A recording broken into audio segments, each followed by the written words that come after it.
Laging abala ang asawa ni Maris sa trabaho sa kabilang bayan.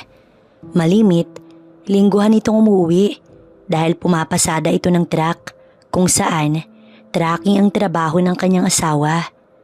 Kaya naman lagi na lang mag-isa si Maris sa kanyang tindahan na lutong ulam.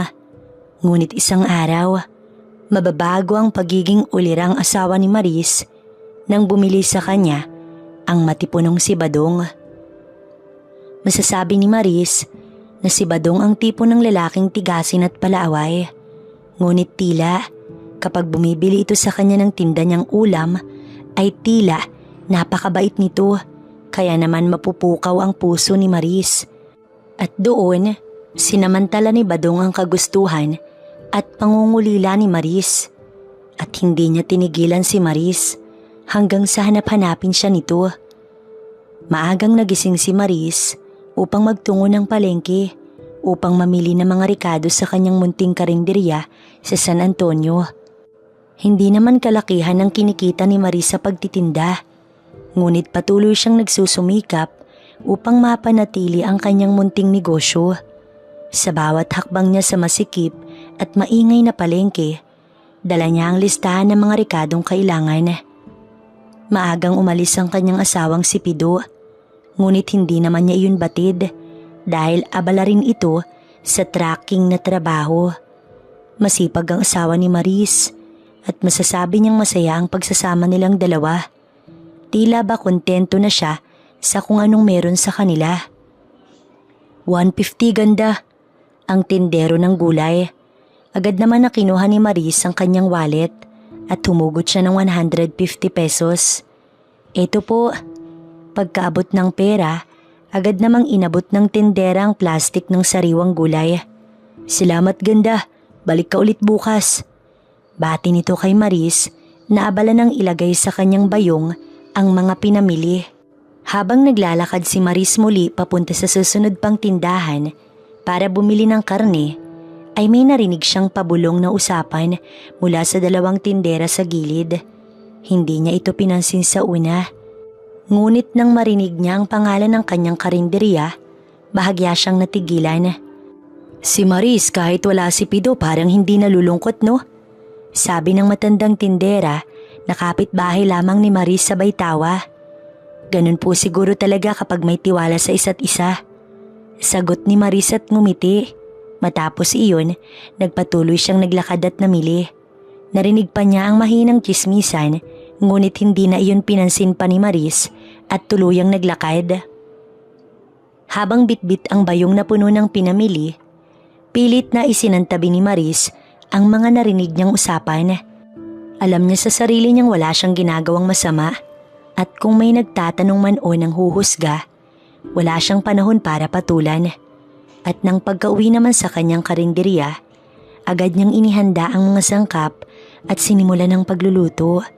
Sa bawat paghalo ng sendok sa kumukulong sabaw, pilit niyang pinapalitan ng kasipagan ang bumabagabag sa kanyang isipan, ang tsismis na tila ba nakagawian na ng tao. Nang matapos lutuin ni Maris ang kanyang paninda, agad niya itong inilagay sa harap ng kanyang tindahan. Tulad ng dati, hindi nagtagal at may mga unang mamimili na dumating. Lalo na kapag sumapit na ang 10:00 ng umaga, mas dumarami na ang kanyang suki. Pork sisig nga Maris, isang order. Wika ng pinsan ni Maris na si Neri habang nakangiti. May dagdag para sa'yo. Sagot ni Maris bago sumandok ng mas malaking bahagi ng ulam at nilagay iyon sa lalagyan. Naging abala si Maris buong tanghalian. At nang matapos makitang wala namang bumibili, tinakpan lamang niya ang mga kawali at naupo sa harap ng kanyang tindahan. Doon ay kinuha niya ang cellphone at nagpadala ng mensahe kay Pido. Ilang minuto si Maris na naghihintay ng sagot habang pinagmamasdan ng tahimik na kalye sa harap ng kanyang tindahan. Sa ilalim ng mainit na sikat ng araw, tanging ihip ng hangin at paminsan-minsang dumadaang tricycle ang naririnig niya. Miss, pabili nga ako ng lutong ulam mo. Ani Badong. Agad na napatayo si Maris sa kanyang kinauupuan nang mahimigan ng boses ng tigasin na si Badong. Nakatitig ito sa kanya ng malalim na tila ba may ipinapahiwatig. Na agad namang nag-init ang pakiramdam ni Maris. Hindi niya alam kung dahil ba sa sikat ng araw o dahil sa presensya ni Badong. Mabilis niyang inayos ang sarili at pinilit ang isang tipid ng ngiti at lumapit sa hapag ng karinderya. "Anong gusto mong ulam, Badong?" tanong niya. Pilit na isinasaayos ang tinig upang hindi mahalata ang kaba. Ngumisi si Badong. "Ikaw, Maris, ano bang pinakamasarap sa lahat ng niluto mo ngayon?" Ramdam ni Maris ang paraan ng pagtitig ng lalaki. Tila ba may halong biro, pero may kung anong lalim ng titig nito ay siya namang pagbilis ng pintig ng kanyang puso. Pilit ni Maris na iniwas ang tingin at nagsandok ng adobo. "Subukan mo to, sigurado kong magugustuhan mo," ani Maris. Iniiwasan ng diretsong sagot sa tanong ni Badong. Ngunit sa halip na kunin ang pagkain na nilagay ni Maris sa plastic, bahagyang yumuko si Badong at bumulong sa kanya. Sapat lang para sila lang ang makarinig. "Alam mo namang hindi lang ulam ang gusto kong matikman, di ba?"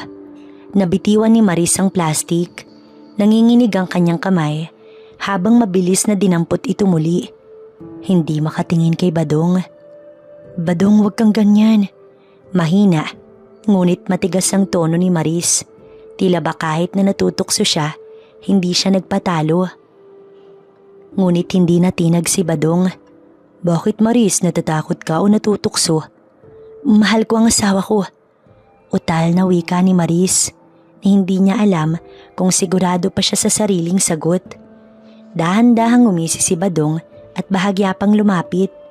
"Kung mahal mo talaga siya, bakit parang hindi ka sigurado?" Bulong ni Badong sa malalim na tinig. Tila sinusubok ang natitirang lakas ni Maris. Bago pa man makasagot si Maris, may ilang estudyanteng nagdatingan na sa tingin niya manananghalian sa kanyang tindahan. Dahil dito, nawala ang tensyon sa pagitan nila ni Badong. Napansin din niyang lumayo ito mula sa harapan ng kanyang tindahan. Ngunit bago tuluyang umalis, binigyan siya nito ng isang kindat at may bahagyang ngisi sa labi. Aaminin ni Maris na hindi maikakailang mas matipuno si Badong kaysa sa kanyang asawang si Pido. Kilala rin ito sa kanilang lugar bilang isang taong tigasin na tila walang inuurungan. Sino man ang makaharap nito, at iyon mismo ang lalong nakakaakit kay Maris.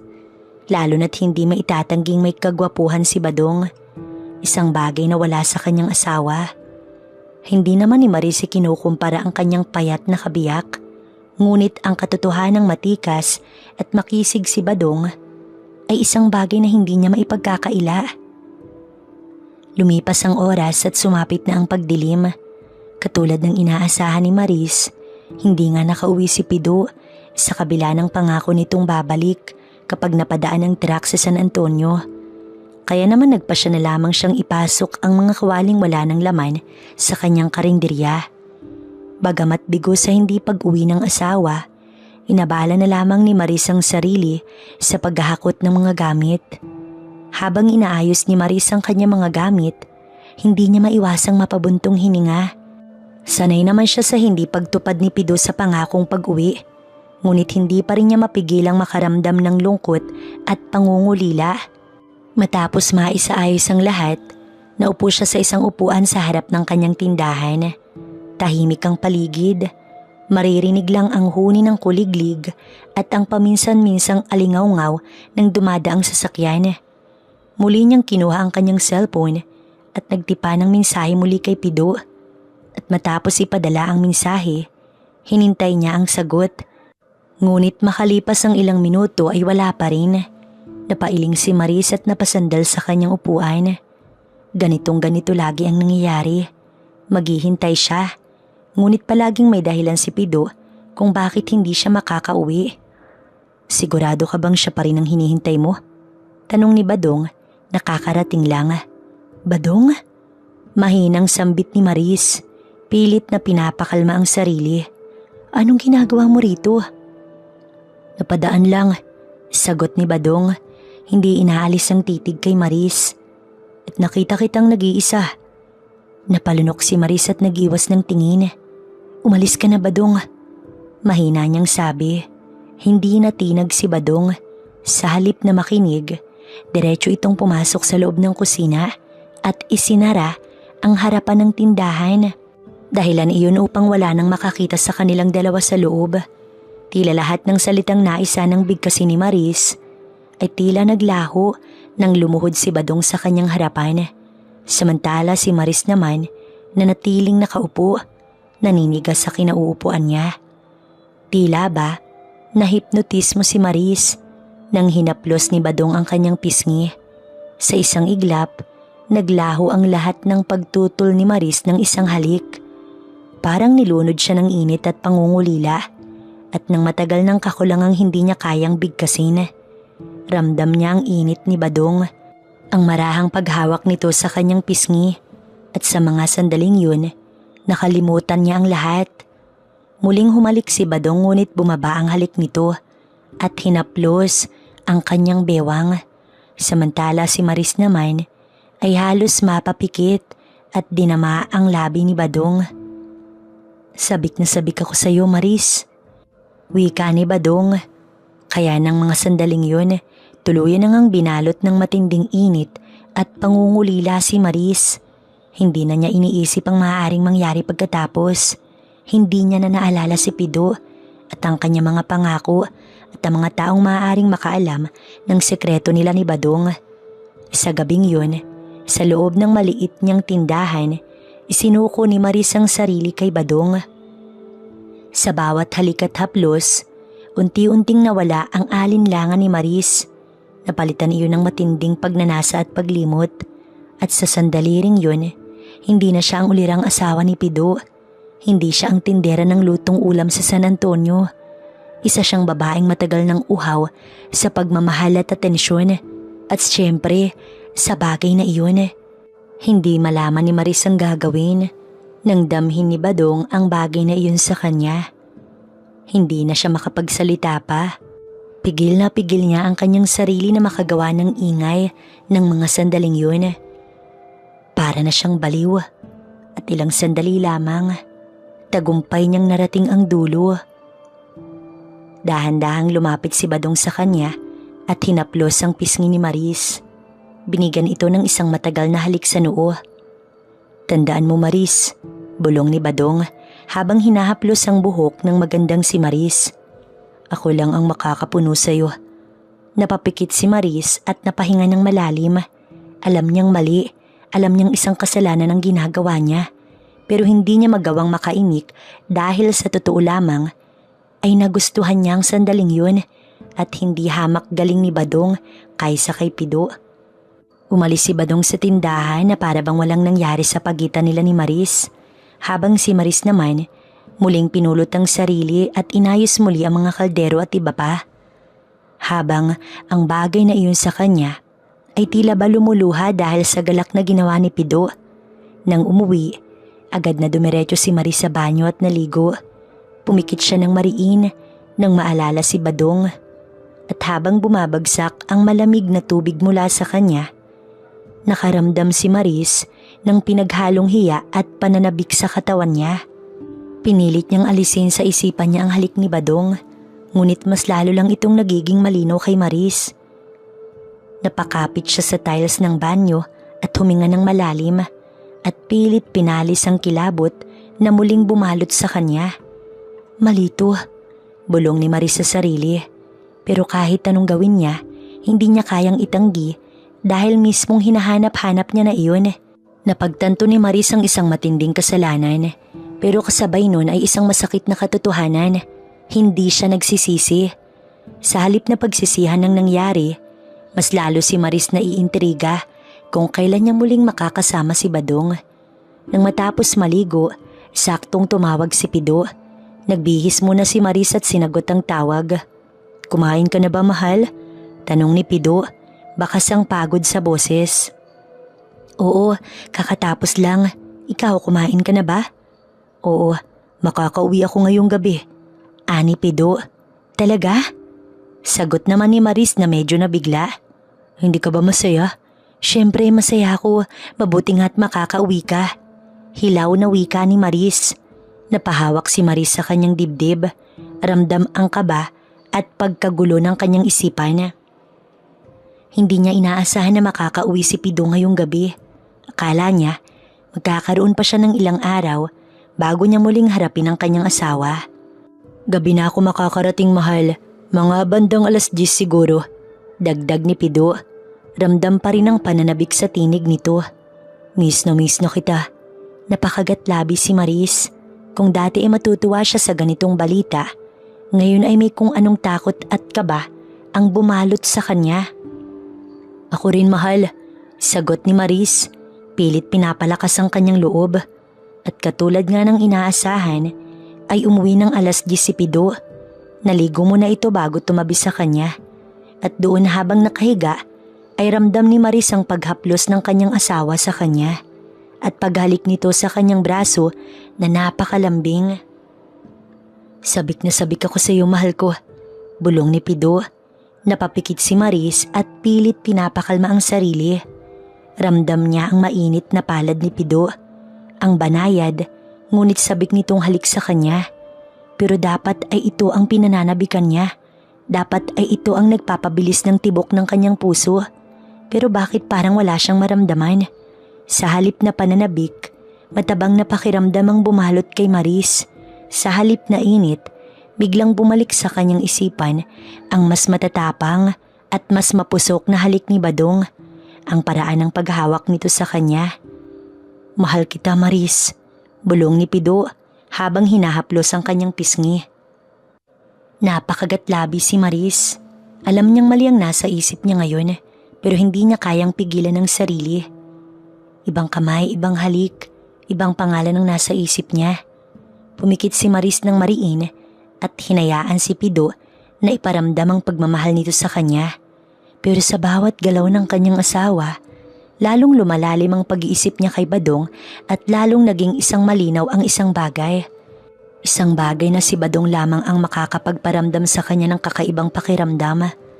Nang umagay umalis rin si Pido at sumama sa tracking. At katulad ng nakagisnan, maaga ring nakaluto si Maris at nagsimula sa trabaho. Inabala niya ang buong maghapon sa pagtatrabaho. Sa buong araw, pilit na inabala ni Maris ang sarili.